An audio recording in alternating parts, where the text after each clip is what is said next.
Hello, I'm Michael Packard, and today I'm going to guide you through filling out your work history report.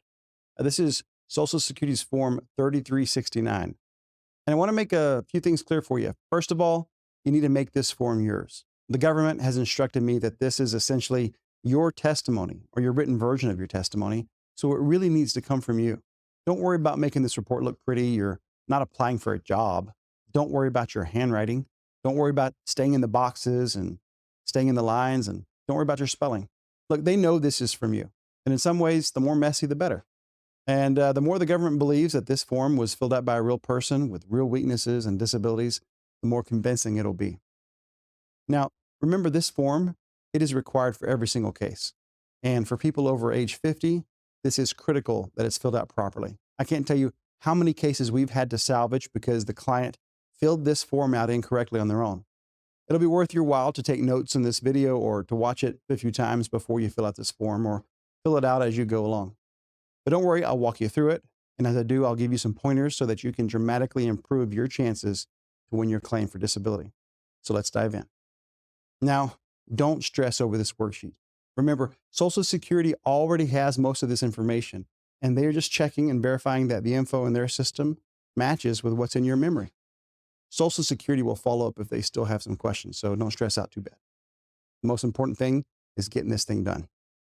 All right, so we're filling out Form SSA 3369, and this is from June of 24. So if you're using an older version, make sure you get the right one. It says page 1 of 14. First couple of pages are just some instructions. Going to page 2, there's just some more information. Ironically, it's part of the Paperwork Reduction Act, but the meat of this comes on page 3. So starting on page 3 is where the first page that you need to fill something out. Section 1, information about you, your name, your social, and any phone number or contact information that you have. So section 2 here is where you list out all of your jobs that you've had, like a table of contents. You've got space for 10 of them right here. Let's say you worked as a waiter, and let's say you worked at 3 or 4 or 5 different restaurants. You don't want to list all 3 restaurants here. You want to list just the job that you did and what type of business it was.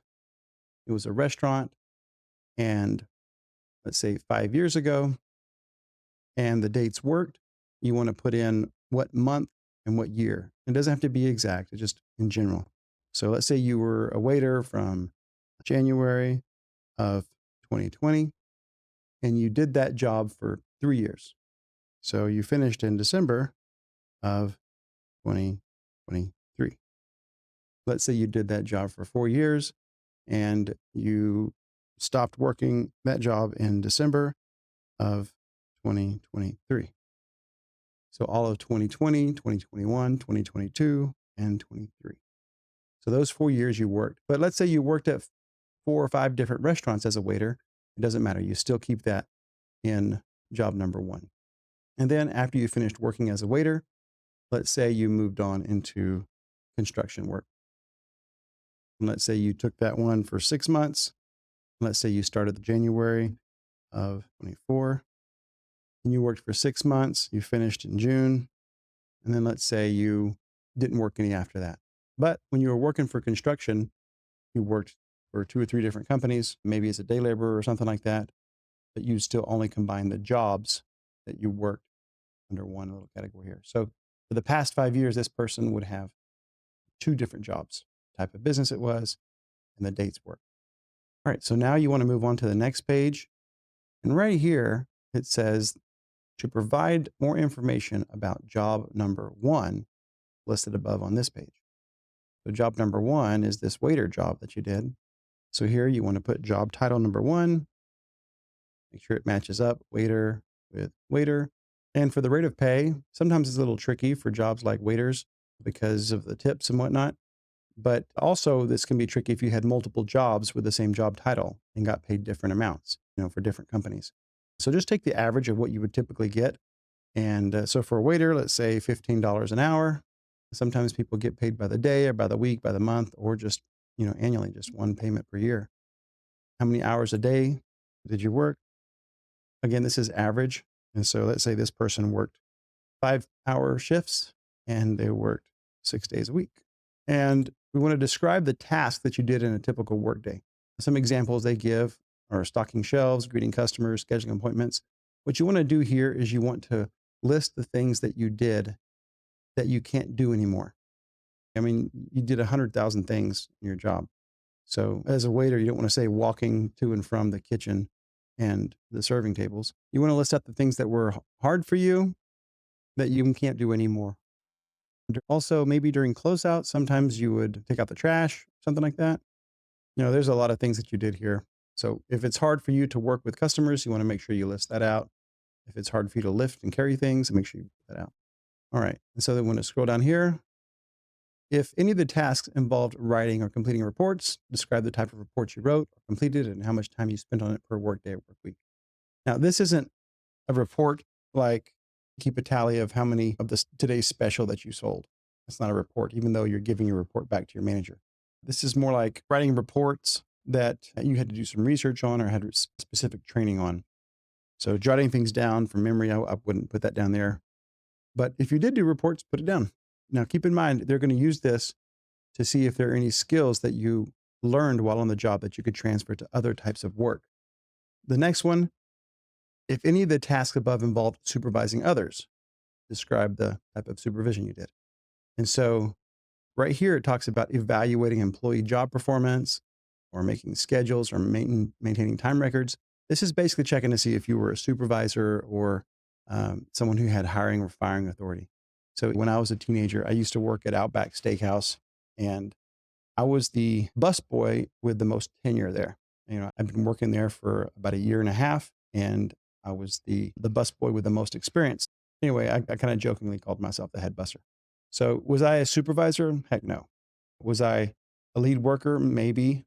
But again, that was just my own designation. Did I ever fire anybody? Nope. Did I hire anybody? Nope. Did they ask me to show them how to do the busboy job? Yeah. And that was it. So I wouldn't put anything here if I was a supervisor like that.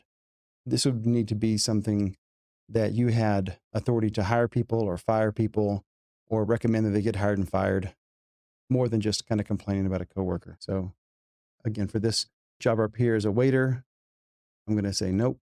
List the machines, tools, and equipment you used regularly when doing this job and explain what you use them for.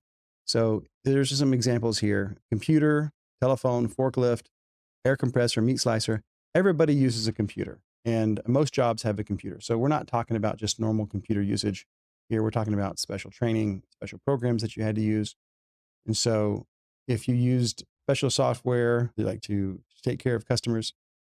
So if you were like a repair person for like a computer company, then you worked on the computers on the insides of them, or if you used special software to complete your job, like AutoCAD or some of these like specialized programs for engineers or something like that, I would put it. But if you're like searching on YouTube and sending and receiving emails, that's not special training. If it took you longer than a month to learn how to do this, then yeah, put it down. Same thing with a telephone. Everybody knows how to use a telephone. It's not talking about, picking up a cell phone and making a phone call. We're talking about working at the front desk as a receptionist, managing multiple lines coming in and directing phone traffic. Same thing with forklift and air compressors, meat slicers. So just specialized tools and whatnot. So for a waiter, I'm going to say none. This next question, which kind of sneaks in right here, did it require you to interact with coworkers and the general public or anyone else? Most of the time, this answer is yes. Unless you truly were working all by yourself and creating things or making things in a shop somewhere all by yourself, self-employed, and then you would give those to a family member or friend to go and sell. Even then, it would require you to work with somebody else most of the time. I don't know why they asked this question, but like 99.99% of the time, it's yes.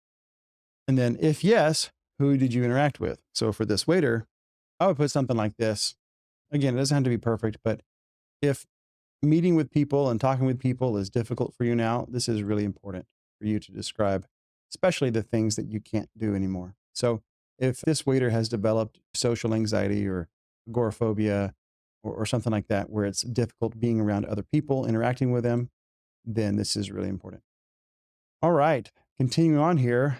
Again, this is still part of that job number one, the waiter job. How much time did you do the following physical activities in a typical workday?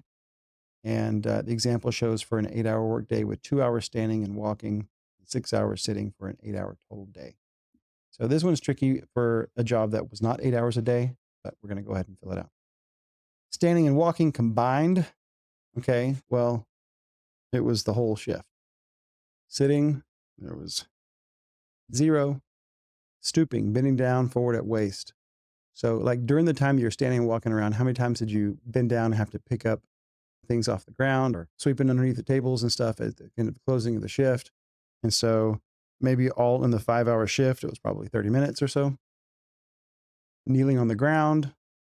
Sometimes there's kids that spill stuff there. So on average per day, how long did you spend, kneeling and getting stuff or whatever? Well, for this job, I'd say 10 to 15 minutes or so. And the same thing with crouching. Crawling around on the ground, probably not that much, but every once in a while you need to as a waiter, probably on average per day. All right. So this right here, using fingers to touch, pick, or pinch, like using a mouse or a keyboard, turning pages, buttoning a shirt, that kind of thing.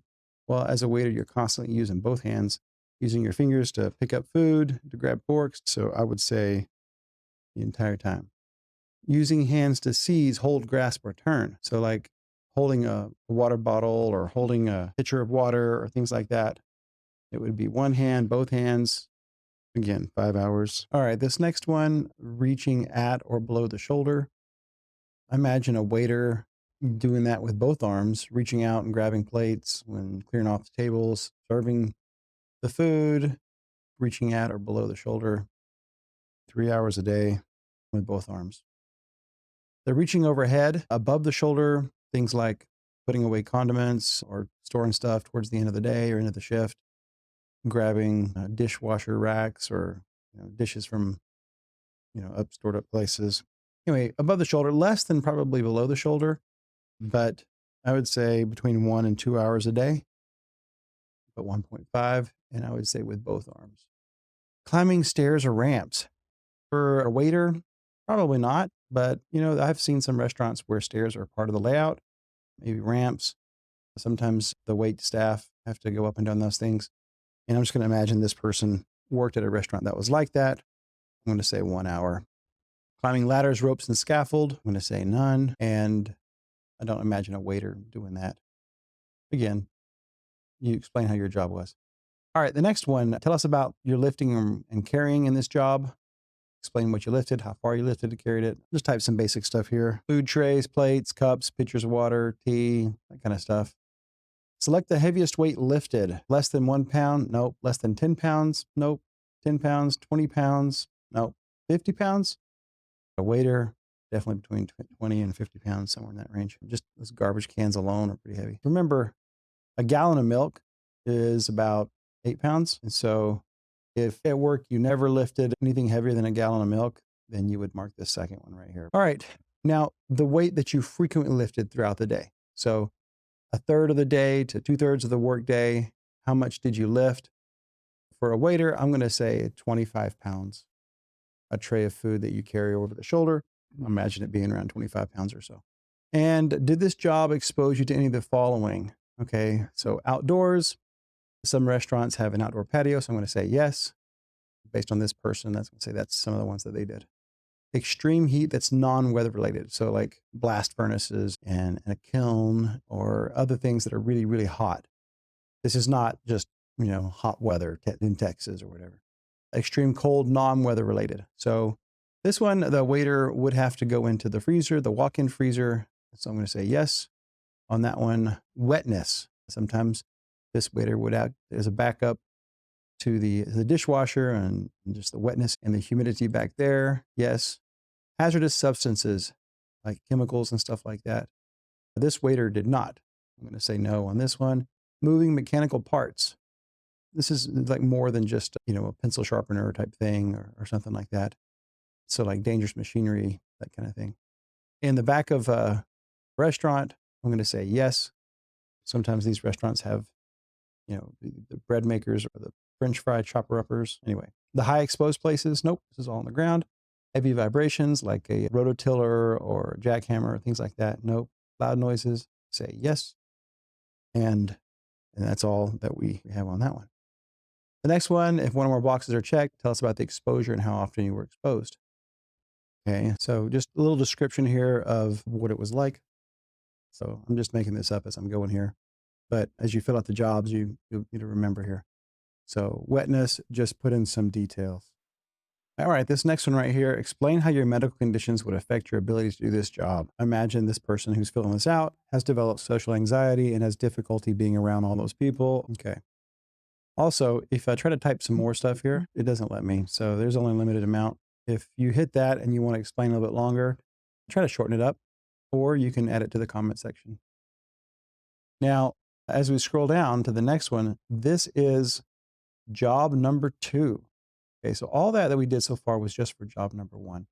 Now we want to go through this again for job number 2. And the title of job number 2 is construction worker. So I'm not going to fill out everything for this construction worker job on screen, but you fill out a couple of pages right here. This is the second page, and then you get to job number 3. If you had a job number 3, you'd fill that out. And the same with job number 4, a couple of pages. You hit that one. Anyway, it goes on for a while. I'm going to scroll down past all of these until I get past job number 5. That's the last one that they let you fill in. If you have more than 5 job types that you did, either print this out if you're doing it in handwriting, just print out some of those pages again and scratch out job number 5 and put job number 6 and 7 and 8. Or you could put some stuff in the remarks here. So section 3 of the remarks, any additional information that you didn't have space to put above, you go ahead and add this in here. And if you do, put something like this.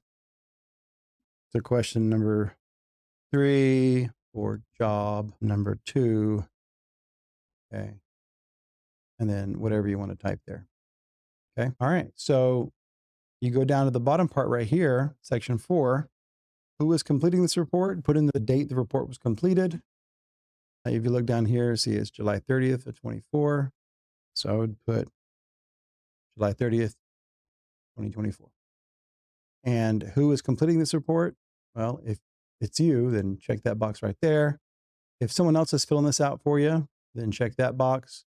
But if somebody's helping you fill it out, don't put this. But if they are filling it out for you, then they need to put their name. But most of the time, it's going to be you. So that's it. I hope this was helpful. You may need to go back and rewind this and watch the video again or watch it and push pause. But the most important thing is to fill the thing out. If you have questions, give us a holler. You can call us or email us or contact us through the app, and we'll get back with you. And the most important thing is, in fact, getting done with this. All right. Thanks.